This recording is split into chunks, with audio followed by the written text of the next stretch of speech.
ডেক্সটারিটি বা হাতের দক্ষতা এবং নৈপুণ্য, দক্ষতা এবং দ্রুততার সাথে একটি কাজ সম্পন্ন করার সক্ষমতাকে ডেক্সটারিটি বলা হয়। গার্মেন্টস কর্মীদের ডেক্সটারিটি নির্ধারণের জন্য 6টি পরীক্ষা নেওয়া হয়ে থাকে।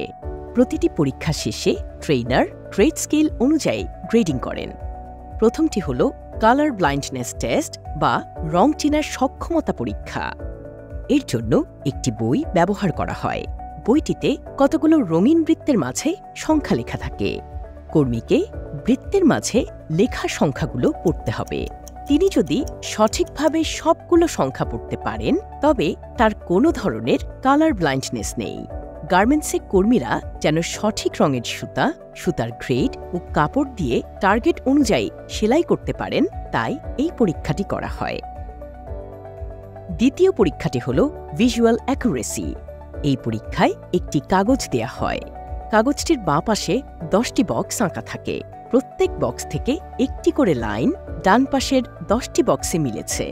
বাঁ পাশে বক্সগুলোতে 1 থেকে 10 পর্যন্ত নম্বর দেওয়া থাকে এবং ডান পাশের বক্সগুলো খালি থাকে। কর্মীদের বাঁ পাশের কোন বক্স ডান পাশের কোন বক্সে মিলেছে তা বের করতে হবে। এরপর বাঁ পাশের বক্সের নম্বর ডান পাশের খালি বক্সে লিখে পূরণ করতে হবে। পরীক্ষাটির মাধ্যমে একজন কর্মী কত দ্রুত চোখ ব্যবহার করতে পারেন তা জানা যায়। কর্মীরা লাইন অনুসরণ করে দ্রুত সেলাই ও অন্যান্য কাজ করতে পারবেন কিনা তা নিশ্চিত করতে এই পরীক্ষা নেওয়া হয়। তৃতীয় পরীক্ষাটি হচ্ছে পেগবোর্ড টেস্ট। পেগবোর্ডে সাধারণত 240টি গর্ত থাকে এবং এর একদিকের গর্তগুলোতে 120টি পেগ বা কাঠি রাখা থাকে। পরীক্ষাটি দেওয়ার জন্য একজন কর্মী বোর্ডের যে পাশে পেগগুলো রাখা তার উল্টো দিকে একটি চেয়ারে বসবেন। পরীক্ষাটির 2টি অংশ রয়েছে। প্রথম অংশে কর্মী বাঁ পাশের 2টি কলামের সবচেয়ে নিচের 2টি পেগ 2 হাত দিয়ে তুলবেন। একই কলাম বরাবর বোর্ডের সবচেয়ে নিচে 2টি খালি গর্তে পেগগুলো রাখবেন। এরপর পাশের 2 কলামের নিচের পেগগুলো একইভাবে বোর্ডের সবচেয়ে নিচে নিয়ে আসবেন। এভাবে বাঁ থেকে ডানে এবং নিচ থেকে উপরে সব খালি গর্ত সিরিয়ালি পূরণ করবেন। পরীক্ষার দ্বিতীয় অংশে কর্মী একইভাবে পেগগুলোর জায়গা পরিবর্তন করবেন, তবে পেগগুলো গর্তে রাখার আগে হাত দিয়ে ঘুরিয়ে নেবেন। এর মাধ্যমে কর্মীরা কত দ্রুত তাদের হাত নাড়াতে পারেন তা জানা যায়। চতুর্থ পরীক্ষা পিনবোর্ড টেস্ট। পিনবোর্ডে সাধারণত 50টি গর্ত থাকে এবং একটি বক্সে 150টি পিন থাকে। একজন কর্মী বক্স থেকে 3টি পিন নেবেন। উপরের সারির বামের প্রথম গর্তে পিনগুলো রাখবেন।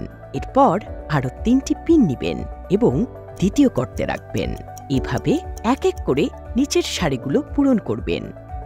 এই পরীক্ষার মাধ্যমে কর্মীর সূক্ষ্ম কাজ করার দক্ষতা পরিমাপ করা হয়। পঞ্চম পরীক্ষা বল অ্যান্ড টিউব টেস্ট। একটি কাঠের বেইজে 2টি বক্স এবং একটি টিউব থাকে। একটি ছিদ্রযুক্ত কভার বক্স দুটির উপর স্লাইড করা যায়। ডান দিকের বক্সে 25টি বল রাখা থাকে। বাঁ দিকের বক্স থাকবে খালি এবং কভার দিয়ে ঢাকা। কর্মী বাঁ হাত টিউবের নিচে রাখবেন। এরপর ডান হাতে একটি বল তুলে টিউবের উপর দিয়ে ছেড়ে দিবেন। টিউবের নিচ দিয়ে বলটি পড়বার সময় বাঁ হাতে ক্যাচ ধরবেন। বলটি সঠিকভাবে ক্যাচ ধরার পর কভারের ছিদ্র দিয়ে বাঁ পাশের বক্সে ফেলতে হবে।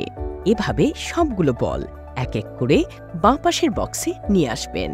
এই অংশ শেষ হলে কভার স্লাইড করে ডান পাশের বক্স ঢাকুন। এবার বাঁ হাত দিয়ে বল তুলে টিউবে ফেলবেন এবং ডান হাতে ক্যাচ ধরবেন। আগের মতো কভারের ছিদ্র দিয়ে বক্সে ফেলবেন। সবগুলো বল বাঁ পাশ থেকে ডান পাশের বক্সে নিয়ে আসলে আপনার পরীক্ষা শেষ হবে।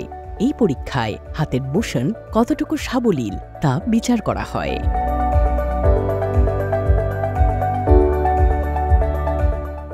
সর্বশেষ পরীক্ষা নিডল বোর্ড।